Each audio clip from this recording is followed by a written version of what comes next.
Hi friends, welcome back to my channel. ఈరోజు మీకు ఈ సీరియల్లో ఏం జరిగిందో తెలుసుకోవాలి అనుకుంటున్నారా? అయితే వెంటనే మనం సీరియల్లోకి వెళ్ళిపోదాం. ఇక రాజేంద్ర ప్రసాద్కి అయితే ఉన్నట్టుండి హార్ట్ స్ట్రోక్ రావడం వల్ల ఇక రాజేంద్ర ప్రసాద్ పూర్తిగా బిజినెస్ బాధ్యతలని అక్షయ్కి అప్పగించాలి అనుకుంటాడు. ఇంకా ఇంట్లో అందరినీ చూసిన తర్వాత రాజేంద్ర అందరినీ పిలిచి మీ అందరికీ నేను ఒక విషయాన్ని చెప్పాలి అనుకుంటున్నాను అని చెప్పి ఇంకా అందరితో చెప్తూ ఉంటాడు. నేను ఈ బిజినెస్ నుంచి రెస్ట్ తీసుకోవాలి అనుకుంటున్నాను. ఇంకా రిటైర్మెంట్ తీసుకొని నేను ఇంట్లో అందరితో సంతోషంగా ఉండాలి అనుకుంటున్నాను అని చెప్పడంతో ఆ మాట విన్న పల్లవి తల్లి చాలా సంతోషిస్తుంది. అన్నయ్య, నువ్వు తీసుకున్న నిర్ణయం చాలా బాగుంది. ఇంతవరకు ఈ కుటుంబం కోసం చేసి చేసి అలసిపోయావు. ఇకనన్నా నువ్వు రెస్ట్ తీసుకుంటా అన్నావు. నాకు చాలా సంతోషంగా ఉంది అని చెప్పి ఇక పల్లవి తల్లి రాజేంద్ర ప్రసాద్తో మాట్లాడుతుంది. రాజేంద్ర ప్రసాద్ రేపే బోర్డ్ మీటింగ్ పెట్టి అందరినీ పిలిపించి మన అక్షయ్ని కంపెనీకి చైర్మన్గా చేయాలి అనుకుంటున్నాను అని చెప్పిన మాటలకి ఇక అక్కడ ఉన్న వాళ్ళందరూ ఒక్కసారిగా చాలా ఆనందిస్తారు. పల్లవి ఇంకా చక్రధర్ అయితే ఒక్కసారిగా షాక్ అయిపోతారు. ఇక కమల్ అయితే, అన్నయ్య, అయితే రేపటి నుంచి నువ్వే బిగ్ బాస్ అనమాట. నిన్ను అందరూ పెద్ద సారు అని పిలుస్తారు అని చెప్పి కమల్ అయితే తెగ సంబరపడిపోతాడు. అవని కూడా చాలా ఆనందపడుతుంది. పార్వతి అయితే, ఏవండి, మీరు తీసుకున్న నిర్ణయం చాలా బాగుంది. అక్షయ్ని కంపెనీ చైర్మన్గా చేసి మీరు ఇంట్లో రెస్ట్ తీసుకుంటా అంటున్నారు. నాకిప్పుడు సంతోషంగా ఉంది అని చెప్పి పార్వతి చెప్పిన మాటలకి ఇక రాజేంద్ర ప్రసాద్ కూడా చాలా ఆనందిస్తాడు.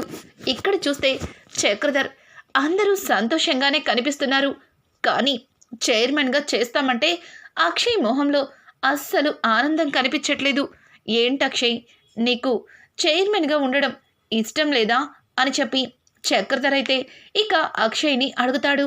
ఆ మాటలకి అందరూ కూడా అక్షయ్ వైపు ఆశ్చర్యంగా చూడటంతో, అక్షయ్, అదేం లేదు మావయ్య, కానీ ఇంత సడన్గా నాన్న నాకు చైర్మన్ చేస్తారు అనడమే కాస్త టెన్షన్గా ఉంది అని అంటుంటే ఇక రాజేంద్ర ప్రసాద్ అయితే అక్షయ్ దగ్గరికి వచ్చి, నాన్న అక్షయ్, నువ్వు ఇంటికి పెద్ద కొడుకుగా ఈ కంపెనీ బాధ్యతల్ని నువ్వే తీసుకోవాలి.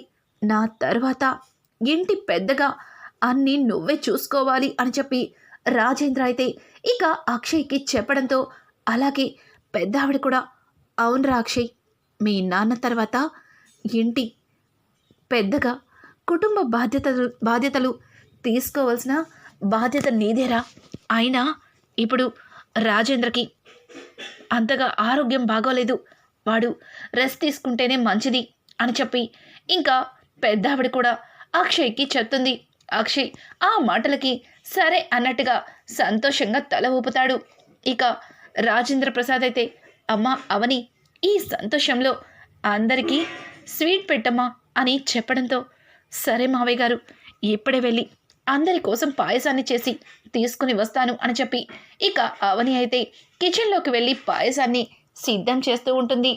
ఇక్కడ చూస్తే చక్రధర్ పల్లవికి సైగ చేసి తనని పక్కకి రమ్మని పిలుస్తాడు. ఇంకా పల్లవి అయితే చక్రధర్ దగ్గరికి వెళ్ళి, ఏమైంది డాడ్ అని అడగడంతో, బేబీ, ఏంటిదంతా? బిజినెస్ బాధ్యతల నుంచి తప్పుకుంటే ఇక నాకు ఎవ్వరూ అడ్డం ఉండరని ఒక్క క్షణం సంతోషించాను. కానీ ఆనందించినంతసేపు పట్టలేదు. నేను బాధపడ్డానికి రాజేంద్ర బిజినెస్లో చాలా గొప్ప పేరుని సంపాదించాడు. కానీ అక్షయ్ ఇంకా తెలివైనవాడు. పైగా రాజేంద్ర కంటే అన్ని మెలకువలు తెలిసినవాడు. ఇక రాజేంద్ర పక్కకి తప్పుకొని అక్షయ్ని బిజినెస్లోకి దింపితే ఇక అక్షయ్ని ఎవ్వరూ ఢీ కొట్టలేరు. తరువాత నువ్వనుకున్నది ఏది జరగదు. ఆ అక్షయ్ని అలాగే అవనిని ఇంటి నుంచి బయటికి పంపించాలి అనుకున్నావు కదా, మరి ఇప్పుడు కంపెనీ బాధ్యతలని అప్పగించి పట్టాభిషేకం చేస్తాను అంటున్నాడు మీ మావయ్య అని అనడంతో ఆ మాటలకి పల్లవి, డాడ్, నేను ఆల్రెడీ స్కెచ్ వేసేసాను. ఇక అందులో ఇరుక్కోవడానికి ఆ అక్షయ్ సిద్ధంగా ఉండాలి అని చెప్పి ఇంకా పల్లవి మాట్లాడుతుంటే, ఏంటి బేబీ అప్పుడే స్కెచ్ వేసేసావా? అసలు నువ్వేం చేయాలనుకుంటున్నావు అని అడగడంతో, డాడ్ ఇప్పుడు చెప్పే కంటే జరిగింది చూస్తే నువ్వు చాలా సంతోషిస్తావు, చూస్తూ ఉండు అని చెప్పి ఇంకా పల్లవి అయితే చక్రధర్కి ధైర్యం చెప్తుంది. ఇదంతా కూడా అవని కిచెన్లో ఉండి వాళ్ళు మాట్లాడుకున్నదంతా విండోలో నుంచి వినేస్తుంది. అంటే ఆయన్ని చైర్మన్ కాకుండా పల్లవి మళ్ళీ అడ్డుపడుతుందనమాట. తను ఏం చేసినా సరే తను చేసేది జరగకూడదు, ఆయన కంపెనీకి చైర్మన్ అయ్యే తీరాలి అని చెప్పి అవని తన మనసులో అనుకుంటూ ఇక పాయసాన్ని రెడీ చేసి అందరికీ ఇస్తుంది. పల్లవి దగ్గరికి వచ్చేసరికి పల్లవి అవనిని చూసి, ఏంటక్కా మీ ఆయన చైర్మన్ అవుతున్నాడని అసలు గాల్లో తేలిపోతున్నట్టున్నావు, ఈ ఆనందం ఎక్కువసేపు ఉండదులే అని చెప్పి ఇక పల్లవి తన మనసులో అవని వైపు చూస్తూ అనుకుంటుంది. అవని కూడా, నాకు తెలుసు నువ్వేమనుకుంటున్నావో, ఆయన్ని చైర్మన్ పోస్ట్లో కూర్చోకుండా ఏదో పెద్ద స్కెచ్ వేశావని నాకు అర్థమైంది. అది అమలు చేసేలోపే అది జరగకుండా నేనే ఆపుతాను అని చెప్పి అవని తన మనసులో అనుకుంటూ, తీసుకో పల్లవి, నీకోసం స్పెషల్గా చేశాను పాయసం, నీకిష్టమని నేతిలో జీడిపప్పు వేయించి మరీ వేశాను అని చెప్పి ఇక అవని పల్లవి చేతిలో పాయసాన్ని పెట్టి అక్కడి నుంచి పక్కకు వెళ్తుంది. ఇది ఇలా ఉండగా అనుకోకుండా అవనికి ఎవరో కాల్ చేస్తారు. అలా కాల్ రావడంతో అవని ఫోన్ మాట్లాడుతూ బయటికైతే వెళ్తుంది. ఆ ఫోన్లో అవనితో, అక్క అక్క నన్ను నన్ను అమ్మని ఎలా అయినా కాపాడు అని చెప్పి ఇక భరత్ అయితే అవనిని అడుగుతూ ఉంటాడు. అవని ఒక్క క్షణం ఏమీ అర్థం కాక, భరత్ నువ్వేనా అని అంటుంటే, అవునక్క నేనే నేనే మాట్లాడుతుంది. మమ్మల్ని మమ్మల్ని ఎవరో కొంతమంది రౌడీలు చుట్టుముట్టారు. వాళ్ళు వాళ్ళు మమ్మల్ని చంపాలి అనుకుంటున్నారు. వాళ్ళ నుంచి తప్పించుకున్నాం కానీ ఎక్కడ ఉన్నామో తెలియటం లేదు. ఇప్పుడు వాళ్ళకి కనుక మేము దొరికితే వాళ్ళు మమ్మల్ని చంపేస్తారు. నాకు భయంగా ఉందక్క, ఎలా అయినా సరే నువ్వు వచ్చి కాపాడాలి అని చెప్పి ఇంకా అవనిని భరత్ అయితే అడుగుతూ ఉంటాడు. భరత్ అన్న మాటలకి అవని ఒక్క క్షణం షాక్ అయిపోతుంది. ఏం మాట్లాడుతున్నావు భరత్? మీరు ఎక్కడ ఉన్నారో తెలియకుండా నేను ఎలా వచ్చి మిమ్మల్ని కాపాడుతాను? అసలు ఎన్ని రోజులు ఏమైపోయారు? ఇప్పుడు మిమ్మల్ని ఎవరు చంపడానికి వచ్చారు అని చెప్పి ఇక అవని అయితే భరత్ని అడుగుతుంది. ఒక్క క్షణం భరత్, అక్క అదంతా తర్వాత చెప్తాను, ముందు మమ్మల్ని కాపాడక్క అని చెప్పి వాళ్ళు వచ్చేస్తున్నారు అని చెప్పి ఇంకా భరత్ అయితే కాల్ కట్ చేస్తాడు. అవనికి ఏమీ అర్థం కాదు. ఇప్పుడు భరత్ని ఎక్కడని వెతకను, వడసలు ఎక్కడ ఉన్నాడు అని చెప్పి అవని ఆలోచిస్తూ అనుకోకుండా శ్రీకర్ గుర్తొస్తాడు. ఇక అవని శ్రీకర్కి కాల్ చేసి, శ్రీకర్ ఒకరు ప్రమాదంలో ఉన్నారు, ఎలా అయినా సరే వాళ్ళని కాపాడాలి అని చెప్పి శ్రీకర్కి అవని చెప్పడంతో ఆ మాటలకి శ్రీకర్, ఎవరొదిన వాళ్ళు ప్రమాదంలో ఉండడమేంటి అని చెప్తుంటే, చూడు శ్రీకర్, అంతా నీకు తర్వాత చెప్తాను, ముందు వాళ్ళని ఎలా అయినా కాపాడాలి, వాళ్ళు ఎక్కడ ఉన్నారో తెలీదు, కేవలం వాళ్ళు చేసిన ఫోన్ కాల్తోనే వాళ్ళున్న ప్లేస్ని తెలుసుకోవాలి అని చెప్పి ఇక అవని శ్రీకర్తో చెప్పడంతో శ్రీకర్ కూడా, సరే వదిన, వాళ్ళని నేను పట్టుకుంటాను, ముందు వాళ్ళ ఫోన్ నెంబర్ నాకు పంపించు, ఆ నెంబరు ఎక్కడి నుంచి వచ్చిందో ట్రేస్ చేసి వాళ్ళున్న అడ్రస్కి వెళ్తాను, వాళ్ళని కాపాడుతాను అని చెప్పి శ్రీకర్ అయితే ఇక అవనికి మాట ఇస్తాడు. అవని కూడా భరత్ ఫోన్ నెంబర్ని శ్రీకర్కి పంపించి తను కాస్త రిలాక్స్ అవుతుంది. ఇక ఉదయాన్నే రాజేంద్ర అయితే ఇంట్లో తెగ హడావుడి చేస్తాడు. రాజేంద్రని చూసిన పార్వతి, ఏంటండి బాధ్యతల నుంచి తప్పుకుంటున్నారని తెగ సంతోషంగా ఉన్నారు, కానీ ఇంత బాధ్యతని అక్షయ్ భుజాల మీద వేస్తున్నారు, వాడు వీటన్నింటినీ తట్టుకోగలడా అని చెప్పి పార్వతి అడగడంతో ఆ మాటలకి ఇక రాజేంద్ర ఏదో చెప్పబోతూ ఉంటే వెంటనే కమల్ ఎంటర్ అయ్యి, అమ్మా నీకు అన్నయ్య గురించి సరిగా తెలీదు, అన్నయ్య ఎంత టాలెంటెడ్ పర్సనో నీకు తెలుసా? అసలు నాన్న కంటే అన్నయ్యకి కంపెనీ బాధ్యతల గురించి ఇంకా బాగా తెలుసు. నీకు అన్నయ్య బిజినెస్లోకి దిగినాక తెలుస్తుందిలే అని చెప్పి ఇక కమల్ అయితే అక్షయ్ గురించి గొప్పగా మాట్లాడతాడు. ఇదంతా విన్న పల్లవి వీడొకడు ప్రతి దానిలోకి నేనున్నానంటూ దూరిపోతాడు. వీణ్ణి నా వైపు తిప్పుకోవడం కుదరట్లేదు, అలాగే వీడు చేసే చేష్టలు చూడలేకపోతున్నాను అని చెప్పి పల్లవి తన మనసులో అనుకుంటూ నిదానంగా అక్కడికి నడుచుకుంటూ వెళ్తుంది. అదిగో పల్లవి కూడా వచ్చేసింది. పల్లవి, నువ్వు కూడా ఈరోజు అన్నయ్యని చైర్మన్ పోస్ట్లో చూడటానికి వస్తున్నావు కదూ అని అనడంతో, అది నేను వస్తున్నాను బావా, వస్తాను అని చెప్పి ఇంకా మాట్లాడుతూ రావాలి కదా. అక్కడికి వచ్చిన తర్వాత ఆ అక్షయ్ చైర్మన్ పోస్ట్లోకి ఎందుకు పనికిరాడని అందరి ముందు అవమానిస్తుంటే చూసి సంతోషించాలి కదా అని చెప్పి అవని వైపు చూస్తూ పల్లవి తెగ సంబరపడిపోతుంది. పల్లవి కూడా తన మనసులో నువ్వు ఎన్ని ఎత్తులు వేసినా ఆయన చైర్మన్ అయ్యే తీరుతాడు అని చెప్పి ఇక అవని అనుకుంటూ ఉంటుంది. ఇక ఇంతలో అక్షయ్ కూడా వస్తాడు. అక్షయ్, వచ్చేసావా?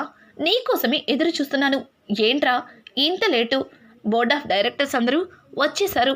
ఇక వాళ్ళందరి ముందు నిన్ను చైర్మన్ పోస్ట్లో కూర్చోపెట్టాలి, త్వరగా వెళ్ళాలి అని అంటుంటే, ఏవండి మీ ఈ ఆనందంలో టిఫిన్ చేయడం కూడా మర్చిపోయారు అని చెప్పి పార్వతి అంటూ ఉంటే, ఓ నిజమే కదా, టిఫిన్ చేయడం కూడా మర్చిపోయాను.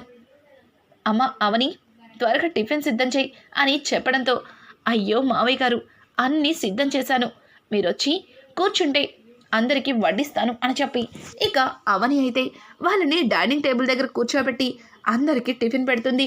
టిఫిన్ తిన్న తర్వాత అందరూ కూడా సరదాగా కొద్దిసేపు మాట్లాడుకొని నవ్వుకుంటూ తింటుంటారు. అది చూసిన పల్లవి, ఈ ఆనందం ఎక్కువసేపు ఉండదులే, ఇంకాసేపట్లో ఈ ఆనందం ఆవిరైపోతుంది. నీకు ఒక్కసారి ఆగిన గుండె మళ్ళీ ఆగుతుంది అని చెప్పి ఇక పల్లవి వాళ్ళందరి వైపు చూసి తన మనసులో ఇలా అనుకుంటూ ఉంటుంది. ఇది ఇలా ఉండగా అక్కడి నుంచి చక్రధర్ పల్లవికి కాల్ చేస్తాడు.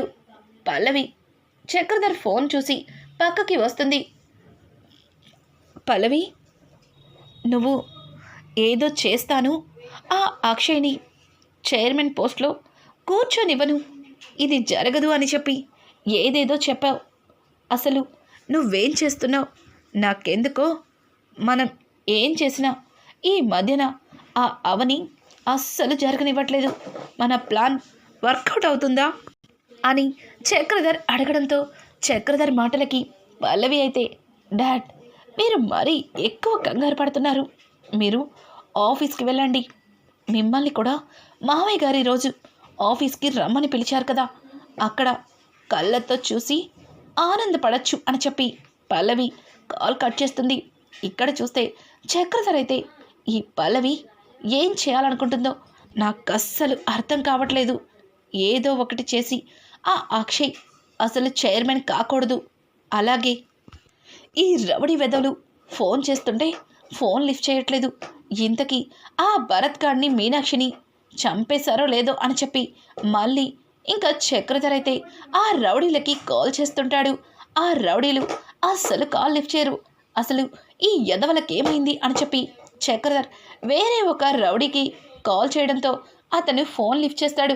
రేయ్, ఏంట్రా, నీ బాస్ ఫోన్ చేస్తుంటే ఫోన్ లిఫ్ట్ చేయట్లేదు, ఇంతకీ వాళ్ళిద్దరిని చంపేశారా లేదా అని చెప్పడంతో, సార్, మీరు చెప్పినట్టుగానే మేం రాష్ట్రాన్ని దాటేశాం, కానీ అనుకోకుండా వాళ్ళిద్దరూ మిస్ అయ్యారు.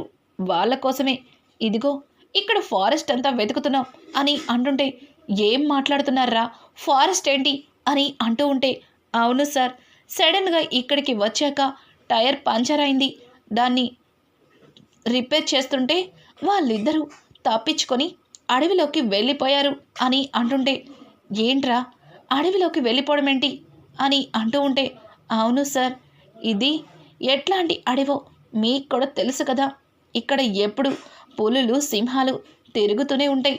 ఒకవేళ వాళ్ళిద్దరూ మా చేతిలో చావకపోయినా ఆ పులుల చేతిలో చచ్చిపోతారు అని చెప్పి రౌడీ చెప్పిన మాటలకి చక్రధర్, నువ్వు చెప్పింది బాగానే ఉంది, కానీ వాళ్ళు పొరపాటున తప్పించుకుంటే నేను వేసిన ప్లాన్ అంతా రివర్స్ అవుతుంది.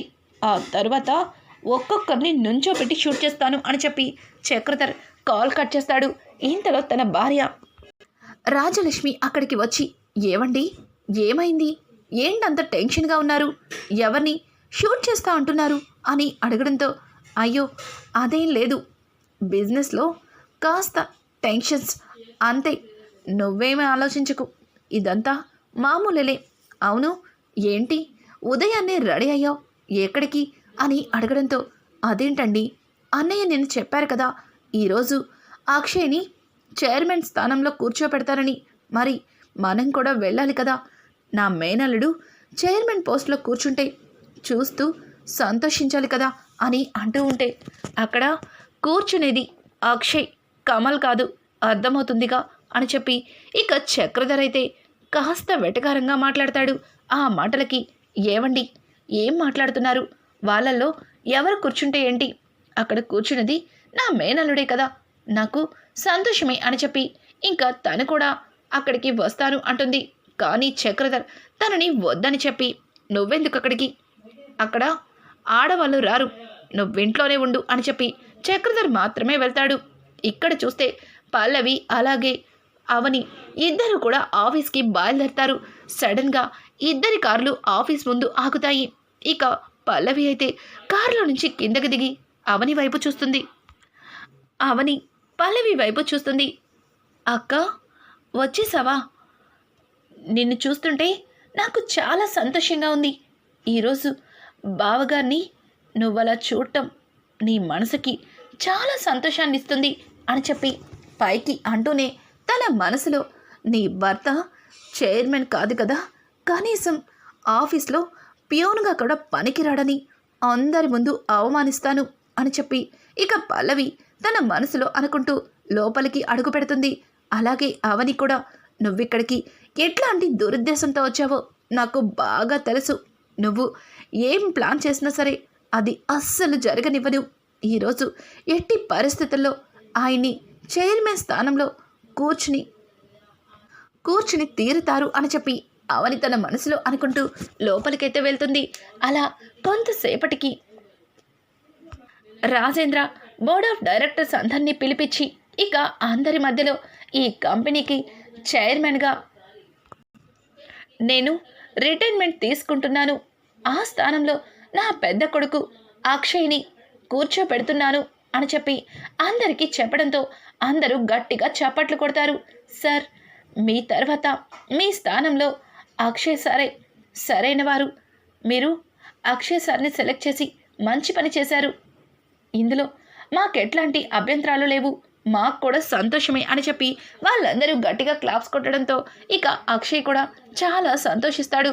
ఇంతలో అనుకోకుండా సడన్గా ఆఫీస్ ముందుకి పోలీస్ వ్యాన్ అయితే ఆగుతుంది. పోలీసులు లోపలికి వచ్చి అక్షయ్ని అరెస్ట్ చేయాలని చెప్పి అంటూ ఉంటారు. అక్షయ్ని అరెస్ట్ చేస్తారు అనేసరికి ఒక్కసారిగా రాజేంద్ర, ఏం మాట్లాడుతున్నారు, నా కొడుకుని అరెస్ట్ చేయడం ఏంటి, వాడు ఏం తప్పు చేశాడు, మీకు ఏదో రాంగ్ ఇన్ఫర్మేషన్ అందినట్టుంది, మీరు రాంగ్ అడ్రస్కి వచ్చినట్టున్నారు అని అంటూ ఉంటే, సారీ సార్, మేము కరెక్ట్గానే వచ్చాం, మేము అరెస్ట్ చేయవలసింది అక్షయ్ గారిని, ఆయన్ని అరెస్ట్ చేయాలి అని అంటుంటే పక్కన ఉన్న పల్లవి తెగ ఆనందపడిపోతూ అవని వైపు ఒక రకంగా చూస్తుంది. అవని, ఓ ఇదంతా నీ ప్లానా, చెప్తా అని చెప్పి ఇక పోలీసుల ముందుకి వచ్చి, ఇంతకీ ఆయన్ని ఎందుకు అరెస్ట్ చేస్తున్నారు, ఆయన ఏం తప్పు చేశారు అని చెప్పి ఇక అవని అయితే అక్షయ్ గురించి పోలీసులని నిలదీస్తుంది. ఒక్కసారిగా పోలీస్ చెప్పిన మాటలకి అవని అక్కడికక్కడే కుప్ప కూలిపోతుంది. ఇంకా రాజేంద్ర అలాగే అక్షయ్ అందరూ కూడా షాక్ అయిపోతారు. మరి పోలీసులు అక్షయ్ని అరెస్ట్ చేయడానికి ఏం కారణం చెప్పారు, అవని ఎందుకు అంతలా కుప్ప కూలిపోయింది, రానున్న ఎపిసోడ్స్ అయితే మరింత ఇంట్రెస్టింగ్గా మారిపోతున్నాయి. ఈ వీడియో మీకు నచ్చినట్టయితే లైక్ చేసి సబ్స్క్రైబ్ చేసుకోవడం మాత్రం మర్చిపోకండి. Thanks for watching. Hi friends, welcome.